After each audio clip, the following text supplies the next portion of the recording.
Buenas noches a todos y todas. Soy Esperanza Jara y como todas las noches, gracias por escucharnos en Radio Comas 1300 a nivel de cobertura nacional. Hoy hablaremos con el actual congresista de la República del Perú por el Partido Morado. Él es Daniel Olivares, abogado de la Universidad de Lima. Con él hablaremos sobre la protección de la mujer. Buenas noches, Daniel. Hola, Esperanza, buenas noches. Gracias por estar aquí con nosotros y poderte todo Lima Norte escucharte, así como a nivel nacional. Bueno, nosotros en Perú sabemos que tenemos 32 millones y medio de población y de los cuales el 50.32% son mujeres. Y el INEGI reporta un índice alarmante de la violencia contra la mujer. 3 de cada 10 mujeres sufren violencia física, 7 de cada 10 sufren violencia psicológica y el 46.7% de las mujeres entre 15 y 49 años han reportado haber sufrido violencia sexual de sus propias parejas. Somos el tercer país en el mundo con este problema y somos el segundo lugar de América del Sur, a pesar de que el 48% de casos no se denuncian por miedo, vergüenza o por sentimiento de culpa. Esta es nuestra realidad, Daniel. Mi pregunta, ¿cómo mitigamos, cómo mejoramos este problema según tu punto de vista? Bueno, primero que todo, gracias, Esperanza, a ti más bien por el espacio. Encantado de compartir contigo y con todas las personas que te escuchan, que son un montón a nivel nacional. Lo primero, creo, a tu pregunta, yo lo digo como hombre, ¿no? O sea, que digamos, estoy fuera y dentro del problema, ¿no? Como aliado, como alguien que busca ser un aliado de la causa. Creo que lo primero es darnos cuenta lo que es real, ¿no? Darnos cuenta de la realidad de las cosas y asumirla y entenderla como real. Hay personas que hasta ahora niegan la importancia de darle mayor peso a estos temas en el país, y esto es muy preocupante. Yo he estado hoy día en el pleno del Congreso, en el pleno mujer, hemos estado desde las 8 de la mañana, y sigue ahorita terminando la entrevista, regreso. Y si bien hay un montón de proyectos de ley, y ahora seguramente podemos comentar algunos de ellos que se han aprobado, que son muy buenos, hay una resistencia todavía muy fuerte de entender la importancia de diferenciar o de destacar el enfoque de igualdad de género entre hombres y mujeres, que significa básicamente, ¿no?, el rol que tiene cada uno en la sociedad, ¿no? Cómo ha ido cambiando, ¿no? Como por ejemplo ser mujer es distinto, era distinto cuando mi abuelita tenía mi edad, era muy diferente, ¿no? A mi edad ya tenía pues hijos, tal, se dedicaba a su casa, solo terminó secundaria. Ahora mi hermana a esa misma edad tiene una vida diferente, porque ahora buscan, por ejemplo, otras cosas distintas, desarrollarse profesionalmente, y hay un montón de barreras, ¿no?, que están históricamente puestas para la mujer, que se le hace más difícil, ¿no? Y ahora podemos hablar seguramente de cada una, pero es como una barrera extra. Ya de por sí es bien complicado salir adelante, como para tener una barrera extra en el caso de las mujeres, que hay discriminaciones, que si hay un hombre y una mujer contratan al hombre porque no se va a embarazar. Hay una serie de cosas bien prácticas que le ponen trabas a la mujer. Entonces creo que, respondiendo a tu pregunta, lo primero que tenemos que tener para tratar de ir a una solución que seguramente va a ser muy compleja es aceptar el problema. Si no aceptamos el problema o que hay un problema, no vamos a poder empezar a buscar soluciones juntos. Sí, dices bien, también es un tema de educación fundamentalmente, ¿no? Y otro tema que tiene también viene a empeorar la situación es la desigualdad de ingresos. es la brecha salarial, que hasta ahora tampoco se ha resuelto. Las mujeres ganan en promedio un 29.7% menos que los hombres por el mismo trabajo. ¿Por qué sucede esto? Mira, hay que hablar con los expertos en temas históricos de género, pero lo que sí es verdad es que, por ejemplo, ¿no? Si uno quiere entrar a un trabajo, ¿no? Y es mujer, tiene que tomar una serie de otras decisiones antes de poder entrar.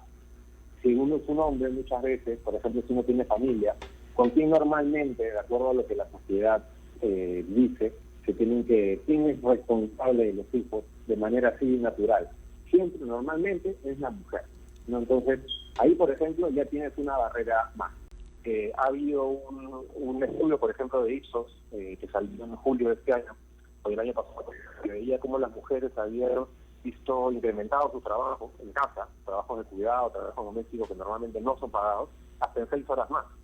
6 horas más de trabajo sumado sin que recibas un sueldo. Entonces, eso de arranque te quita tiempo para poder trabajar en otras cosas, tiempo para poder trabajar afuera, cansancio, estrés, una serie de preocupaciones que ya de arranque la mujer tiene una carga mayor. Las mujeres en esta pandemia han sido maestras, enfermeras, cuidadoras, atendieron a otros cocinando, limpiando, comprando y además cumpliendo una jornada laboral si es que están trabajando afuera, a través del trabajo presencial o el trabajo remoto, si quienes han tenido la suerte de hacerlo. Y es donde nosotros necesitamos encontrar soluciones. Por ejemplo, ¿no? Hay un proyecto que se está discutiendo en el Congreso, o que vamos a discutir en el Congreso porque lo estamos presentando, que es un proyecto de tiempo compartido, que lo que hace es reconocer el cuidado como un derecho, y por lo tanto como algo que se tiene que retribuir, se tiene que analizar, que el Estado vea cómo tiene la necesidad de crear un sistema nacional de cuidado en el país, que reconozca, por ejemplo, que se necesitan guarderías públicas, espacios de cuidado para niños públicos, para adolescentes, adultos mayores, para personas con discapacidad. Todas cosas que uno no se da cuenta a veces, pero recaen siempre en la mujer, o normalmente y en la mayoría de casos de acuerdo a los números que vemos. Entonces ya no más tienes una carga enorme extra como mujer, además del trabajo que quieres buscar fuera. Si quieres crecer profesionalmente, estudiar, cumplir tus metas, ya tienes una carga extra, además por una costumbre que tenemos en el país, y además cuando llegas al trabajo ves indicadores que yo no entiendo por qué en el mismo puesto le pagan, como tú dices, 29%, 30% menos a la mujer que al hombre. Además muchas veces no la eligen porque el hombre no sabe embarazar, la mujer sí tiene que salir a pedir permiso. Entonces, si uno no ve que hay una barrera, o que está más difícil, digamos, para ponerlo en simple, que está más difícil la carrera para la mujer que para el hombre, pues tenemos que empezar por ahí, por reconocer el problema para encontrar todas las aristas de solución que podemos encontrar. Sí, lo que tú dices es muy cierto. De las 168 horas semanales, la mujer trabaja en casa 39 horas comparado a 16 horas en labores domésticas. El tiempo que la mujer trabaja en casa es experiencia laboral perdida, que al pasar del tiempo, bueno, nos pasa la factura. El hombre tiene la libertad de ganar esa experiencia. Bueno, también es uno de los factores de este problema. Daniel, he visto en todas tus redes trabajo de las ollas comunes y que en esta pandemia han aumentado. Cuéntame por favor un poco más de ello. Sí, claro. Bueno, ante los problemas que se generaron con muchos comedores populares, ¿no?, a nivel nacional, empezaron a aparecer las ollas comunes, ¿no?, que vinieron como a llenar algunos huecos y ya se habían generado con los comedores populares, que uno bien sabe que los municipios muchas veces han acaparado, muchas veces la política se ha metido en el comedor popular, o muchas veces no se han dado abasto en muchos comedores populares que funcionaban muy bien. Entonces han aparecido las ollas como para complementar el trabajo, el buen trabajo que ya han hecho muchos comedores populares. Ahora entran las ollas comunes. Pero las ollas comunes no tienen un marco regulatorio, digamos, aparecieron, ¿no?, de la nada. Entonces aparecieron desordenadamente, digamos, para bien, ¿no?, para ayudar a los vecinos, pero desordenadamente. Entonces, ¿qué hemos tenido que hacer? De arranque, la Municipalidad de Lima ha trabajado un padrón para identificarlas. Por ejemplo, ya sabemos que hace un tiempo habían 1.200 en Lima metropolitana. Ahora hay muchas más, porque van apareciendo, ¿no? Porque aparecen por solidaridad. Y eso es bonito, porque aparecen porque un vecino o una vecina dijeron, ¿saben qué? Vamos a empezar una olla común, y ¡pum! Empiezan a alimentar a 30 familias todos los días, o a 20, o a 10, o hasta 100. Entonces, ¿qué es lo primero que se ha tenido que hacer? Ordenar, ¿no? Empadronarla entre la Municipalidad de Lima, en la Mesa de Seguridad Alimentaria, que dirige la regidora Jessica Guamán, que es muy buena, y el Ministerio de Inclusión Social, ya las tienen todas empadronadas, están llevando toneladas de alimentos a unas y a otras, pero no es suficiente, porque primero están apareciendo ya ollas en otros lugares del país, porque aparecen por iniciativas de solidaridad y de necesidad, y la necesidad ha crecido muchísimo. Ya hemos visto las banditas blancas en un montón de hogares que ya no tenían alimentos, entonces se necesitaban más ollas apareciendo, entonces las ollas siguen apareciendo. Y los municipios, si uno dice que los municipios le quieren alimentos, los municipios muchas veces no tienen más recursos para seguir dando a más ollas que van apareciendo. Entonces, ¿cómo solucionas el problema? El problema lo tienes que solucionar con varias cosas. La Municipalidad de Lima y el Ministerio de Inclusión Social, el Estado, el municipio más grande, digamos, tienen que unirse y participar para apoyarla. Eso se está haciendo. Pero también hay organizaciones civiles, como Techo Perú, ¿no? Un Techo para mi país, ¿no? Se llama un Techo para mi país, ahora se llama Techo Perú, o como varias organizaciones civiles que también están como que recogiendo donaciones para poder llevarlas a este lugar. En ese contexto es que yo digo, o con mi equipo decimos, ¿cómo ayudamos a una de estas organizaciones civiles? Porque al Estado nosotros lo ayudamos haciendo una ley en el Congreso, que ya hicimos, para que se les permita transferirle recursos, eso ya se hizo, pero ¿cómo hacemos para ayudar directamente mientras las leyes cobran vida? Porque las leyes están en el papel, pero son bien lentejas, digamos, de implementarse. ¿Cómo hacemos para cubrir la urgencia? Lo que hicimos nosotros hace una semana fue lanzar una iniciativa, aprovechando que en mis redes sociales hay bastante gente, decir, oye, que sirva para algo esto, ¿no? Y lanzamos un reto, digamos, para llenar una olla, ¿no? Una olla que alimentaba a 40 familias diarias. A las 24 horas ya habíamos llenado, no una, sino 3. Entonces dijimos, unos días más, y hemos llenado al final, en unos 4 días, 5 días más o menos, 6 ollas, que son 18.000 raciones de comida para 600 personas por un mes. Entonces, uno cuando ve eso dice, claro que se puede, ¿no? Se puede ir ayudando y ir llenando unas tras otras. Ya nos hemos salido de ahí porque no me permite pues mi trabajo seguir metido en eso, pero ya dejamos el vínculo entre la ciudadanía que está apoyando y Techo Perú en este caso. Entonces ahora vamos a pasar a otra. Yo lancé un reto también hace un par de semanas para que otros amigos congresistas o colegas congresistas, entonces no todos somos amigos, también se suben y adopten una olla, ¿no? Nosotros yo he adoptado una olla, por ejemplo, ¿no? Tengo que encargarme yo junto con mi equipo de que participa todo el tiempo, que adopten una cada uno. Algunos cuantos respondieron, deberíamos tener 36 ollas adoptadas por lo menos.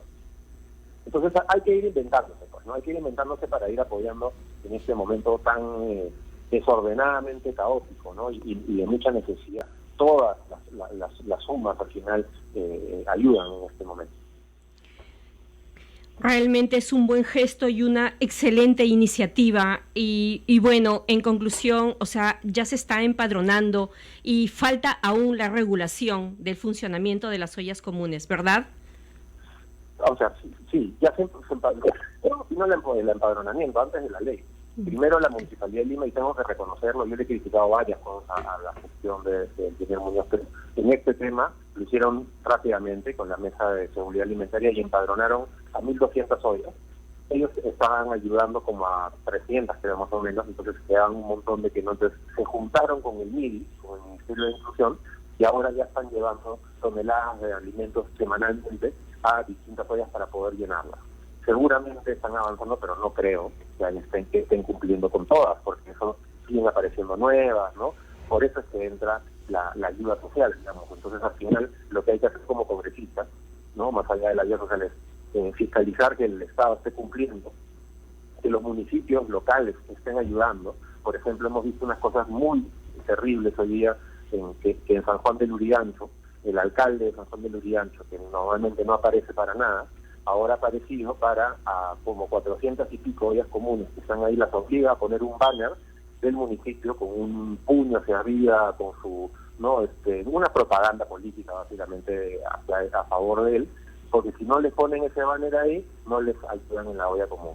Eso es gravísimo, pues. Eso es gravísimo. Y hoy día salen las denuncias de una señora que no tiene mucho que comer, que no tiene nada, porque está y igual está ayudando a otras personas organizando una olla común, y para darles insumos les exigen poner propaganda política en su local. Cosas así tenemos que fiscalizar y no se pueden permitir. Ya hemos llamado hace dos semanas al Congreso, llamamos al alcalde de San Juan de Lurigancho, al alcalde de Caraballo y a la alcaldesa de San Juan de Miraflores. Y el alcalde de San Juan de Lurigancho y la alcaldesa de San Juan de Miraflores, pues no fueron, no les dio la gana de ir ni siquiera. Y el señor de Caraballo sí fue, y bueno, ya lo fiscalizamos un poco y todo, pero hay muchos problemas en los gobiernos locales, también en los municipios, con lo de ollas comunes, en parte porque están saturados, ¿no? En parte porque no les da el presupuesto, la capacidad, pero también hay mucha uña por ahí en algunos lugares, y eso en tiempos de pandemia es criminal, pues. Y es lamentable porque los gobiernos locales son los que están más cerca a la sociedad y son los llamados a dar soluciones, no problemas. Bueno, aprovechamos al público oyente y bueno, a personas de buen corazón que ayuden esta iniciativa, ¿no? Y se unan más personas a este reto de las ollas comunes. Daniel, me encantaría tener una opinión sobre las expresiones que tuvo Cecilia García en la sesión del Pleno hoy. Lo que fue lamentable, Esperanza, es que mi colega Cecilia está de licencia, porque está haciendo campaña. Está yendo, creo que al Parlamento Andino. Sí, va al Parlamento Andino. Solamente fue al Congreso para pedir la palabra, y en un día donde todo era unidad entre mujeres, empoderamiento, y donde hay que dejar las rencillas de lado, se metió pues un discurso muy agresivo frente a la presidenta del Congreso, y no era el momento, ¿no? Yo sé que en la política hay cruces, yo entiendo, pero no era el momento. Estábamos discutiendo una ley de acoso político todavía, ¿no? Que es una ley importantísima para que las mujeres que quieren incidir en política no sean pues atacadas por ser mujeres. Y en ese mismo momento fue bien curioso, porque justamente en ese momento es que mi colega, que es muy apasionada, sale y le mete una cuadrada, creo que fuera de lugar, a la presidenta del Congreso, tanto que sí que se tuvo que suspender la sesión, y se suspendió la sesión por un rato para que se calmen las cosas y se pueda retomar. Felizmente se retomó, y ya hasta ahorita seguimos en pleno. Estoy acá con mi casa, como era el Club de las Abuelas Terroristas, como dijo una candidata también hace unos días, que las mujeres pues no pueden poner por delante su profesión, y tienen que estar pensando en lavar los platos, una cosa que también es terrible. Ese tipo de expresiones quizás no ayudan para nada a la causa de ser cada vez más iguales, ¿no? O que haya cada vez más equidad, más igualdad de condiciones. Cierto, como es inaudito escuchar a personas que digan abuelas terroristas a mujeres que quieren desarrollarse profesionalmente. O sea, eso es inaudito, por eso no avanzamos. Antes de despedirme, Daniel, me encantaría que nos des un mensaje que tú le darías un mensaje a los hombres del Perú en este día conmemorativo al Día de la Mujer, 8 de marzo. Bueno, a mis colegas, congéneres, les diría, en realidad, yo estoy en un proceso, yo no les puedo dar lecciones a nadie, ¿no? Y soy un chico de 39 años que está aprendiendo y está aprendiendo. Yo lo que les recomendaría, y es lo que yo estoy tratando de hacer, es desaprender muchas cosas que nos enseñaron de chicos. Tratar de desaprender para volver a aprender cosas en otra forma. A mí me enseñaron muchas veces, sin mala intención, que el hombre no llora, que tiene que ser muy fuerte, que la mujer es más débil, que una serie de cosas que creo que no me han hecho bien en la vida. No me han hecho bien porque me han puesto algunas tagas o me han hecho creer cosas que no son ciertas, ¿no? O que el rol del hombre es determinado rol, que el rol de la mujer es otro, cuando en realidad esas cosas no nos ayudan a la hora de salir del mundo real.